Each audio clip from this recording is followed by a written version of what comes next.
نبی سے جس کو تکلیف ہے وہ ابلیس کی خصلتوں میں سے ہے۔ بہت سارے لوگ آج یہ کہتے ہیں ہم تو موحد ہیں، توحید توحید توحید، یعنی اللہ کی طرف، عبادت کی طرف ہم سب جو ہے بہت ایکٹیو ہیں، اور پھر وہ کہتے ہیں باقی یہ سب قبر پجوے ہیں، ہاں باقی سب بدعتی ہیں، شرک کرنے والے ہیں۔ اور یہ کہتے کہتے ہمیں تانا دیتے دیتے وہ نبیوں کی بھی گستاخی کر گئے، صحابہ، اولیاء، تابعین سب کی گستاخی کرنے لگ گئے۔ اللہ کو ایک ہم بھی مانتے ہیں، اللہ کی عبادت ہم بھی کرتے ہیں، ایاک نعبد و ایاک نستعین پر ہم مکمل عمل کرتے ہیں۔ لیکن ایک بات میں آپ کو بتا دوں، چند دنوں قبل بھی میں نے ایک اپنے بیان میں عرض کیا تھا کہ ہمارے اوپر ایک بہت بڑا الزام ہے کہ یہ یعنی قبروں کی پرستش کرتے ہیں یا رسول کو بڑھا کر اللہ کے برابر کرتے ہیں، غلط بات ہے۔ ایک جانکار آدمی جو دانشور کہے جاتے تھے، اس بڑے آدمی نے ایک جھوٹا شعر اعلیٰ حضرت کی طرف منسوب کر دیا۔ یوں کہا کہ دیکھو مولانا احمد رضا خان صاحب یہ کہتے ہیں وہی جو مستوی عرش تھا خدا ہو کر اتر پڑا ہے مدینے میں وہ مصطفیٰ ہو کر۔ ان کا شعر ہے، یعنی جو خدا آسمانوں میں مستوی تھا وہ مدینے میں مصطفیٰ بن کر کے اترا ہے۔ کیا آپ کا یہ عقیدہ ہے؟ کیا نبی پاک صلی اللہ علیہ وسلم کی شکل میں اللہ اترا ہے؟ ایسا اگر کوئی عقیدہ رکھتا ہے تو ہم اس کو مشرک کہتے ہیں۔ حلول کا عقیدہ ہمارا نہیں ہے، یہ اعلیٰ حضرت کا شعر ہے ہی نہیں، لیکن تم تراق سے کچھ لوگ ان کی طرف منسوب کر کے اور اس پہ بھی بڑے بڑے بیانات بھی دے جاتے ہیں۔ بیچاروں کے علم کی کمی ہے۔ میں آپ کو بتاؤں، امام اہل سنت فاضل بریلوی نے حلول کا عقیدہ تو چھوڑو، قبروں کے سامنے جھکنے کو منع فرمایا، قبر سے 4 قدم دور کھڑے ہونے کا حکم دیا، قبر کو چومنے سے بھی منع کیا، سجدہ تو دور کی بات ہے، چومنے سے بھی منع کیا، دور کھڑے رہے۔ عبادت ہمارے یہاں صرف اور صرف اللہ رب العزت کی ہے، صرف اللہ رب العزت کی ہے۔ نبی پاک صلی اللہ تعالیٰ علیہ وسلم کی ہم عظمت کرتے ہیں۔ اب میں آپ کو بتاؤں ان میں اور ہم میں فرق اتنا ہی ہے کہ وہ توحید کے نام پر نبی کو گرا دیتے ہیں، لیکن ہم کیا کہتے ہیں؟ میں مانتا ہوں اے عقل والو میرا محمد خدا نہیں ہے، مگر دلوں میں یہ نقش کر لو کہ وہ خدا سے جدا نہیں ہے۔ یہ ہمارا، ہم نبی اکرم صلی اللہ تعالیٰ علیہ وسلم کی عظمت کو دل و جان سے تسلیم کرتے ہیں۔ اسی لیے اعلیٰ حضرت نے فرمایا ہے مومن وہ ہے جو ان کی تعظیم پہ مرے دل سے، مومن وہ ہے جو ان کی تعظیم پہ مرے دل سے۔ نجدی بھی تو کرتا ہے تعظیم مرے دل سے، نجدی بھی تو کرتا ہے تعظیم، دونوں جگہ مرے دل کا مطلب سمجھ گئے نا؟ ہاں ہوشیار لوگ ہیں سمجھ جائیں گے۔ ابلیس نے سجدہ نہ کر کے ہمیشہ کے لیے مردود ہونا قبول کر لیا۔ اب سنو، اللہ فرماتا ہے میں تجھے وقت دیتا ہوں قیامت تک کا۔ اس نے کہا فَبِمَا أَغْوَيْتَنِي لَأَقْعُدَنَّ لَهُمْ صِرَاطَكَ الْمُسْتَقِيمَ، مولا میں تیرے سیدھے راستے پر بیٹھ جاؤں گا، اور جو اس راستے سے گزرے گا میں دائیں بائیں آگے پیچھے سے آ کر کے اس کو گمراہ کروں گا۔ اللہ تعالیٰ نے فرمایا ٹھیک ہے تو گمراہ کرتے رہے، لیکن اللہ فرماتا ہے لَأَمْلَأَنَّ مِنْكَ وَمِمَّنْ تَبِعَكَ، یعنی جہنم کو میں تجھ سے اور تیرے پیروکاروں سے بھر دوں گا، اللہ نے فرمایا۔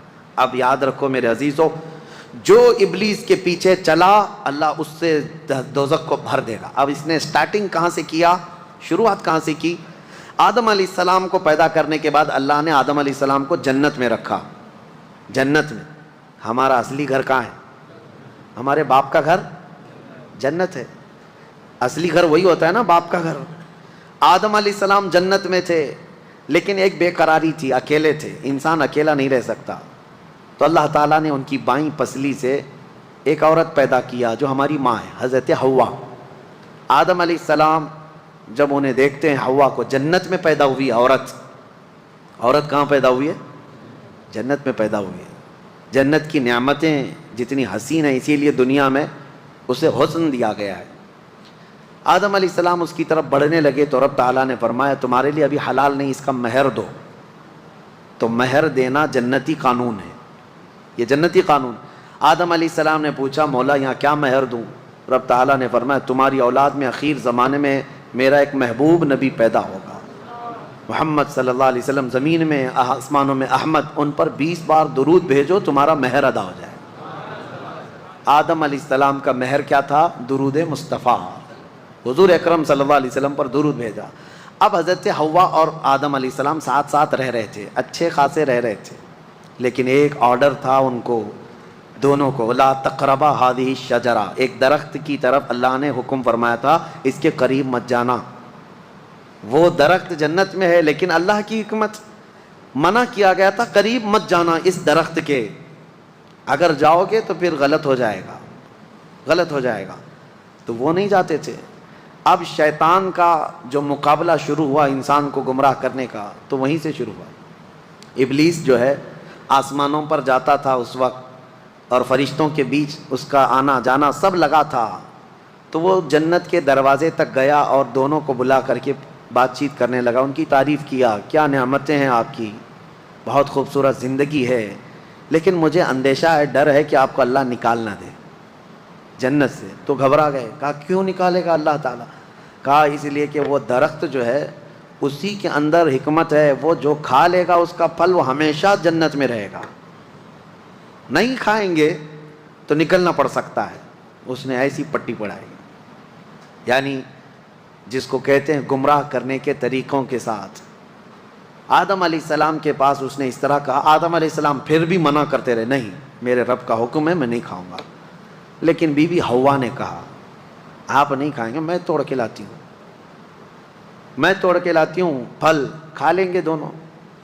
اللہ نے قریب جانے سے منع کیا، کھانے سے منع تھوڑی نہ کیا، یہ بھی شیطان کی دلیل تھی، شیطان کی دلیل۔ کچھ لوگوں کے پاس ابھی ایسی منطق ہوتی ہے، لفظوں کی منطق، یہ نہیں کہا یہ نہیں کہا، مقصد کیا ہے اس کا وہ تو پتہ ہے۔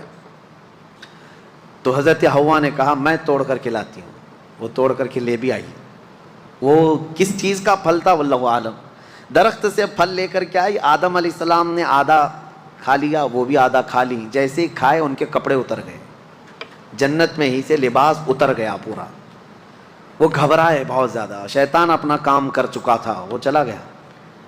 تو وہاں تو درخت تھے جنت کے، ان درختوں سے انہوں نے پتے لیے اور اپنے جسم کو چھپایا، درختوں کے پتوں سے اپنے جسم کو چھپایا۔ اتنی ہی دیر گزری تھی، قہار و جبار خدا کا اعلان ہو گیا، اہبطوا منہا جمیعا، اس جنت سے تم سب کے سب نکل جاؤ، زمین میں جاؤ۔ اللہ کا حکم تھا، آدم علیہ السلام اور حضرت حوا ہی تھے، لیکن حکم جمع کے لیے سب کے سب نکل جاؤ۔ تفسیر میں فرمایا تھے تو دو ہی، لیکن اللہ فرمایا تم سب کے سب نکل جاؤ۔ حکم کا مطلب مفسرین فرماتے ہیں آدم علیہ السلام کی پیٹھ میں جتنی اولاد تھی سب سے کہا گیا سب نکل کے جاؤ، سب کو حکم تھا کہ سب نیچے آؤ۔ آئے، لیکن اللہ تعالیٰ نے سب کو الگ الگ جگہ اتارا۔ جنت سے جو چیزیں اتاری گئی تھی، دو درخت جنہوں نے پتے دیے تھے، اور بعض روایات یہ بتاتی ہیں کہ ایک سانپ تھا، ایک مور تھا، ان کو بھی اتار دیا گیا مدد کرنے کی وجہ سے۔ یہ بڑے خوبصورت جانور تھے، ان کو بھی سزا کے طور پر اتار دیا گیا، سب کو الگ الگ۔ حضرت بی بی حوا کو جدہ میں، جو سعودی عرب کا ایک شہر ہے، جدہ کا مطلب جانتے ہیں آپ؟ عربی میں دادی کو کہتے ہیں، ورڈ کا جو میننگ ہے جدہ کا مطلب دادی، شہر کا نام ہی دادی ہے کیونکہ پوری دنیا کی دادی وہاں اتری تھی۔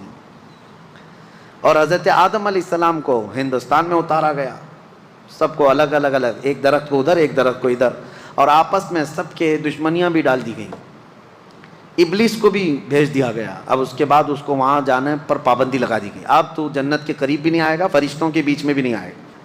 اب جب بھی وہ جانے کی کوشش کرتا ہے فرشتے اس سے مار کے بھیجتے ہیں، جو تارا ٹوٹنے کی جو چیزیں نظر آتی ہیں اس کو کہا گیا ہے یہ جو ستارہ ٹوٹنا شہاب ثاقب ہے، یہ فرشتوں کی مار ہے، جو شیطان اوپر جانے لگتا ہے تو اسے مار کے بھیجتے ہیں۔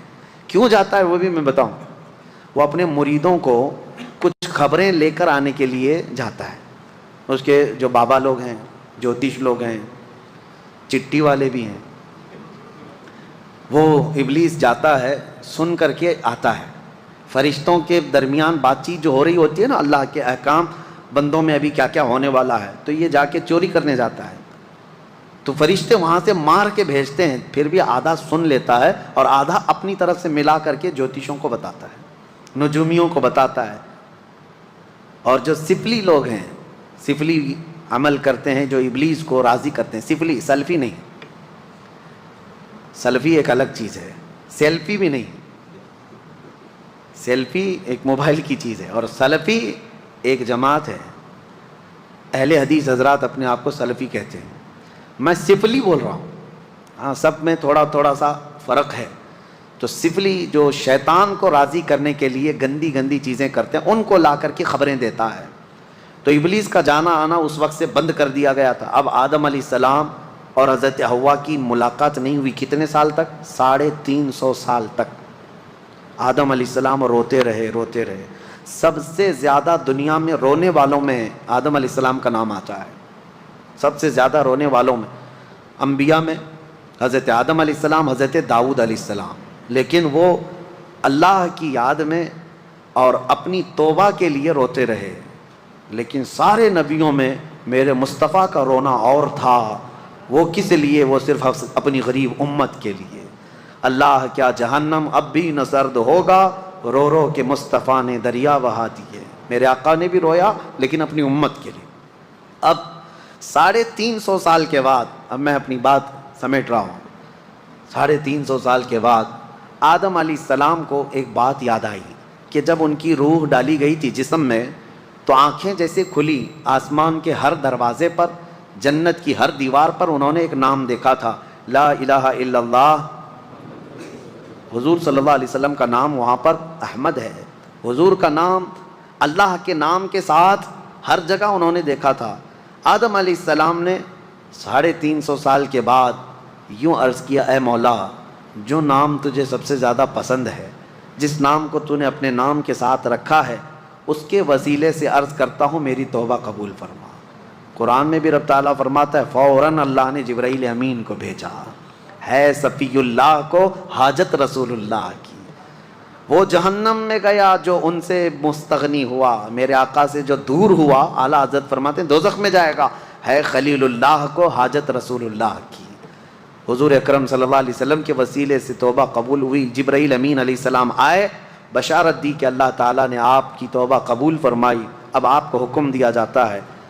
آدم علیہ السلام جب آئے تھے تو جبرائیل علیہ السلام خود ہی ان کو یہاں کی کھیتی باڑی اور کام کاج سکھا کر گئے تھے، جنت کے 3 دانے لا کر کے دیے تھے، یعنی ایک گیہوں کا دانہ اور ایک کوئی دانہ، یہ 3 دانے وہ اتنے بڑے بڑے تھے، دانے جنت سے لائے گئے تھے، اور وہ بو کر کے اس کی کھیتی اور اس کی فصل اگا کر کھانے پینے کے طریقے ساری چیزیں آدم علیہ السلام کو وہ دے کر کے گئے تھے۔ اور یہ روایت میں ملتا ہے جنت کا آیا ہوا دانہ بہت بڑا تھا، اور پہلے کے دور میں اناج بڑے ہوتے ہوتے چھوٹے چھوٹے، اس میں ایولیوشن ہوا ہے۔ اب جو گیہوں کا دانہ ہے وہ پکڑنے میں بھی نہیں ملتا۔ فرمایا گیا کہ جیسے جیسے انسانوں کے گناہ بڑھتے ہیں اناج گھٹتا جاتا ہے، یعنی ان چیزوں کی مقدار میں کمی آنے لگ جاتی ہے۔ یہ آخری دور میں گیہوں تو گیہوں، انسانوں کے قد بھی چھوٹے ہو جائیں گے۔ پہلے لوگ 8-8 10-10 فٹ کے ہوتے تھے، اور آدم علیہ السلام کی ہائٹ تو 60 فٹ کی تھی، 60 فٹ اتنی لمبی بتائی گئی ہے۔ تو پہلے کے دور کے بعد یہ جو گھٹتی ہوئی آئی ہے، لیکن ایک بات پھر میں بتا دوں، کوئی کنفیوز نہ ہو، اس تھیوری پہ نہ چلے جائے کہ انسان اب بدل گیا، نہیں، انسان ہی تھا، انسان ہی ہے آج بھی۔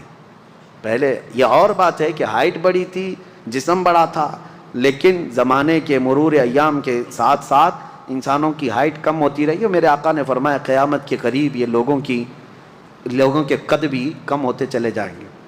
اب قریب اور قیامت کے ناٹے لوگ ہی رہیں گے۔ ہاں، اور یاجوج ماجوج کی جو شکل بتائی گئی وہ بھی بہت چھوٹی چھوٹی قد کے ہوں گے، جیسے چائنیز ہوتے ہیں۔ ہاں، ان کی آنکھیں چھوٹی چھوٹی ہوں گی، جیسی ان کی شکل ہے، لال رنگ کے ہوں گے، یہی شکل بتائی گئی ہے، اور پوری دنیا گھومیں گے، ہر چیز کھا جائیں گے جیسے چائنیز کھاتے ہیں۔ ہاں، یہ اس لیے بھی میں بول رہا ہوں کہ بعض جو دانشور ہیں، ایک امریکہ کے بڑے ڈاکٹر ہیں، انہوں نے کہا میری تحقیق کے مطابق یاجوج ماجوج آ گئے، وہ چائنیز ہی ہیں۔ دنیا میں سب سے زیادہ تعداد بھی ان کی ہے، اور سب سے زیادہ دنیا میں پھیلے بھی وہی ہیں، اور ہر چیز، ہر کیڑا مکوڑا سب کھاتے بھی وہی ہیں۔ لیکن ایسا نہیں ہے، یاجوج ماجوج ایک قوم ہے، وہ آئے گی، لیکن وہ اتنے سالوں تک چائنا کی طرح جیتی نہیں رہے گی۔